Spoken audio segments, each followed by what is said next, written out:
वो सिर्फ पानी मांग रही थी लास्ट टाइम कि मुझे पानी पिला दो। उसे पानी भी नसीब नहीं हुआ मेरी बहन को। नहीं सहेगा हिंदुस्तान, तेरा ये बलिदान नहीं सहेगा हिंदुस्तान। ये वही जगह है जब यहाँ से नेहा नीचे गिरती है तो वहाँ पर गिरती है बिखरे टूटे कंकड़ों के बीच। बहुत बुरी हालत हो गई थी मेरी बहन की, चली गई वो, कुछ नहीं कर पाई। 3 साल से आता था, उसको पता था कि हाँ वो इस टाइम कपड़े धोने जाएगी या पानी भरने जाएगी। कभी नेहा आपसे कहती थी कि वो परेशान कर रहा है या वो कॉल करता है, वो दबाव बना रहा है? उसने मम्मी को बताया था कि मतलब वो ऐसा परेशान करता है, धमकी देता है कि मेरे से शादी कर ले। शादी नहीं हो सकती क्योंकि हमारा धर्म अलग है, तुम्हारा अलग है। लड़की डोली में जाती है, हाँ मेरी बहन चली गई। जो दर्द मेरी बहन ने सहा है, जिस तरह वो मरी है, उसका भी वही हाल हो, उसे फांसी हो।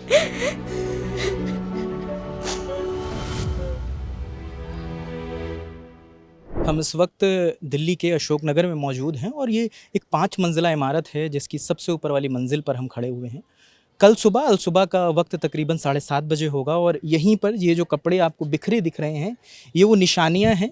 नेहा जिनकी उम्र 19 साल है, वो यहाँ पर कपड़े धुल रही थी और ये वही गेट है जहाँ से एक शख्स दाखिल होता है और नेहा के पिता का आरोप है, वो आता है और नेहा से कुछ देर बात करता है और फिर बहस होती है। उसके बाद एक चुन्नी से उसका गला घोंटने लगता है। जब आवाज़ सुन के, आहट सुन के पिता ऊपर दौड़ते हुए आते हैं तो उसके बाद उनकी पिता से भी उसकी हाथापाई होती है। और यहाँ से ये जो आपको दिख रहा है कि 5th फ्लोर इंसिडेंट, ये पुलिस ने यहाँ पर मार्क किया है कि वही जगह है जहाँ पे वारदात हुई है। और इससे पीछे वो नेहा को धक्का देता है और हनी अगर नीचे दिखाएं तो आपको कुछ ईंटें टूटे दिख रहे होंगे।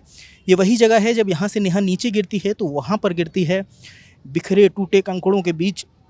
जब वो गिरती है तो उनकी बहन का कहना है कि वो इस हालत में नहीं थी कि उठ पाए, वो बस बार बार चिल्ला रही थी, वो पानी की मांग कर रही थी। और उसके बाद यहाँ से उसे पास के अस्पताल ले जाया जाता है और वहाँ कुछ घंटों वो जीवित रहती हैं और उन्हें डॉक्टर मृत घोषित कर देते हैं। इस वक्त नेहा का परिवार हमारे साथ है, उनकी बहन है, उनकी माताजी हैं। आपको कैसे जानकारी मिली? आप उस वक्त क्या कर रहे थे?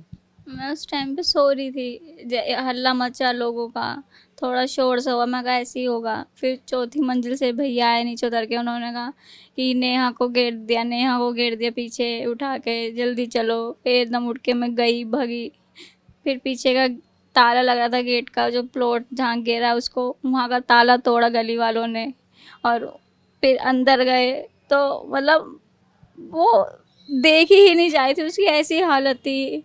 उसकी गर्दन, कमर, पैर सब मतलब बिल्कुल टूटे टूटे हो गए थे। उसको उठा रहे थे ना तो वो उठ नहीं पाए थे, खूब चीख रही थी। फिर एक भैया ने हिम्मत करके उसे उठाया, ऑटो में डाला। फिर मम्मी पापा साथ गए, हॉस्पिटल लेके गए उसको। खूब चीख चिल्ला रही थी वो, उसको बहुत दर्द हो रहा था, वो सीधी भी नहीं हो पा रही थी। और मतलब बहुत ज़्यादा उसकी हालत ख़राब थी कि उसको देखा भी नहीं जा रहा हम लोगों से।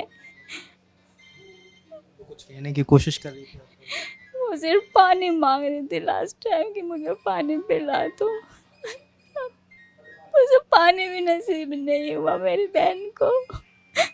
मैंने उसको अपने बच्चों की तरह पाला, मैं सबसे बड़ी हूँ, मेरे सामने ही बहन भाई हुए मेरे। मैं बड़ी बहन हो के भी कुछ नहीं कर पाई अपनी बहन के लिए, कुछ नहीं कर पाई। वो बहुत चीख रही थी, बहुत दर्द हो रहा था उसे। पानी अगर हो तो प्लीज दे दो, पानी अगर हो तो।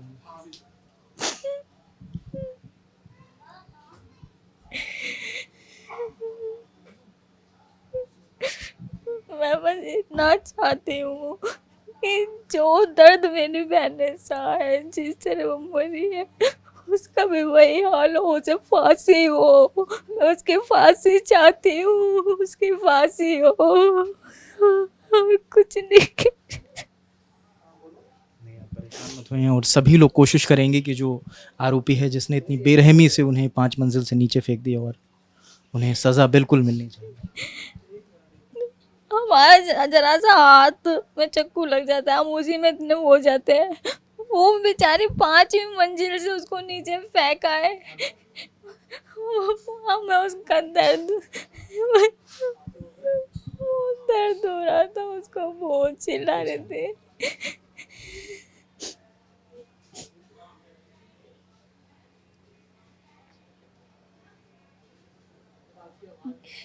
एक चीज़ ये पूछेंगे कि जो शख्स उसको पता था कि वो 5वीं मंजिल पे है, वो सीधा ऊपर पता नहीं उसको कैसे पता चला कि वो 5वीं मंजिल पे कपड़े धो रही है इस टाइम या पानी भर रही है। वैसे भाई वो 3 साल से आता था, उसको पता था कि हाँ वो इस टाइम कपड़े धोने जाएगी या पानी भरने जाएगी, पर ये समझ नहीं आई कि वो कब में से ऊपर चढ़ा कब में से नीचे आया, पता नहीं चला कुछ भी।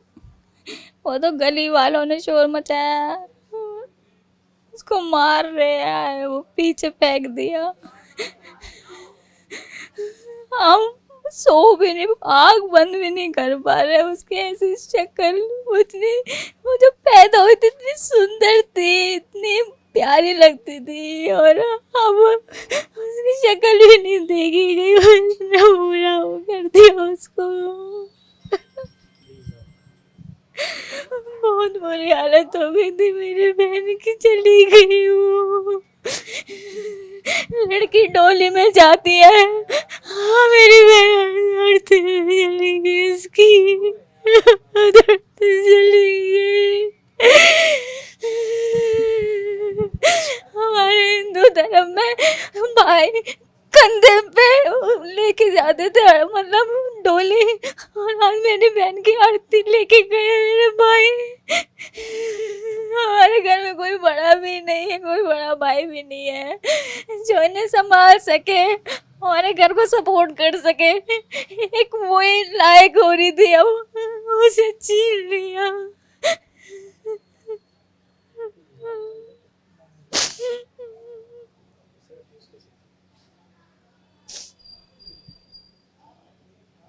एक चीज़ दीदी बताइए कि जैसे उसने इतनी बड़ी वारदात को अंजाम दिया, कभी नेहा आपसे कहती थी कि वो परेशान कर रहा है या वो कॉल करता है, वो दबाव बना रहा है? उसने मम्मी को बताया था कि मतलब वो ऐसे परेशान करता है, धमकी देता है कि मेरे से शादी कर ले, अगर शादी नहीं करेगी तो मैं तुझे कहीं का नहीं छोड़ूंगा। उसके ऑफिस में भी उसे फ़ोन कर करके परेशान करता था, लेकिन मम्मी ने उसको समझाया कि देख ऐसा कुछ नहीं हो सकता भाई, भाई बहन रहे हो तुम, भाई बहन ही रहो ना, हमारे में ऐसा कुछ नहीं होता कि हिंदू और मुसलमान की ऐसे शादी हो। अब उन्होंने फ़ोन काट दिया, मेरे को लगा भी समझ गया होगा, लेकिन हमने नहीं सोचा था वो ऐसा कुछ कर जाएगा।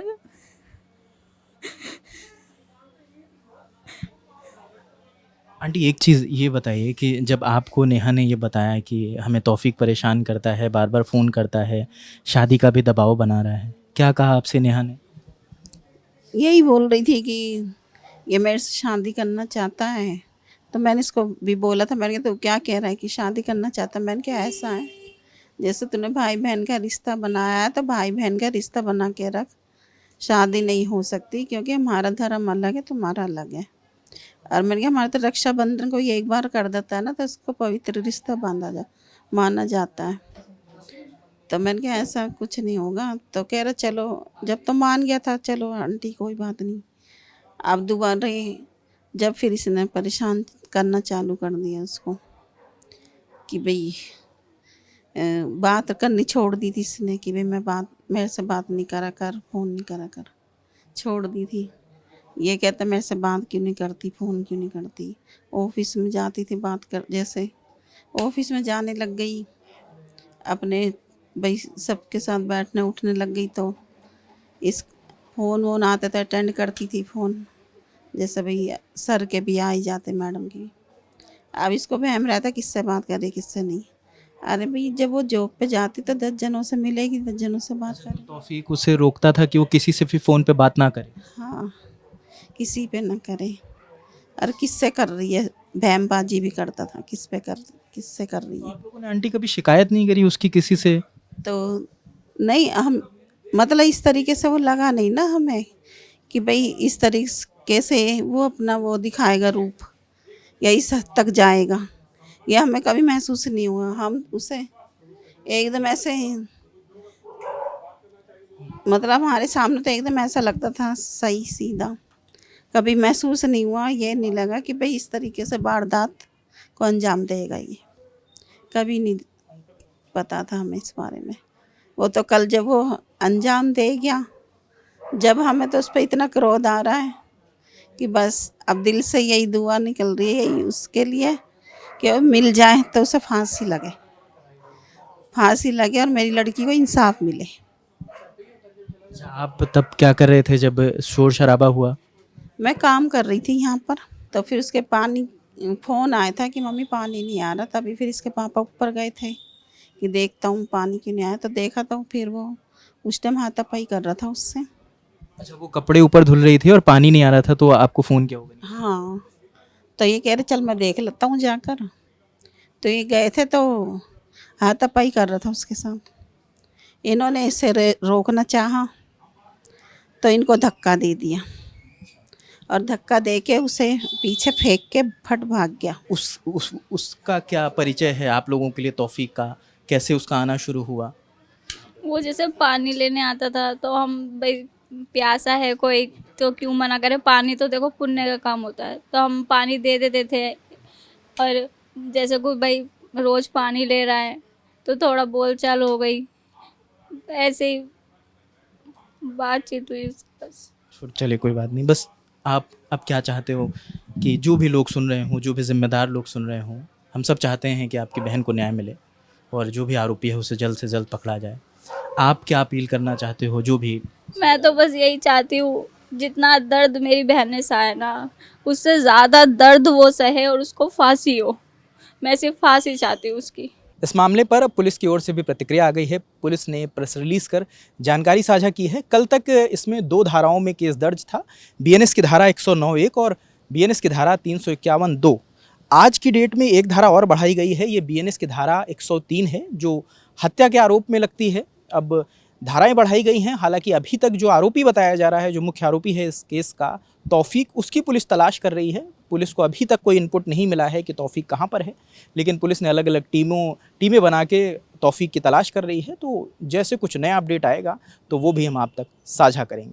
कैमरे के पीछे हनी है, मेरा नाम रजत है। देखते रहिए द ललन टॉप। शुक्रिया।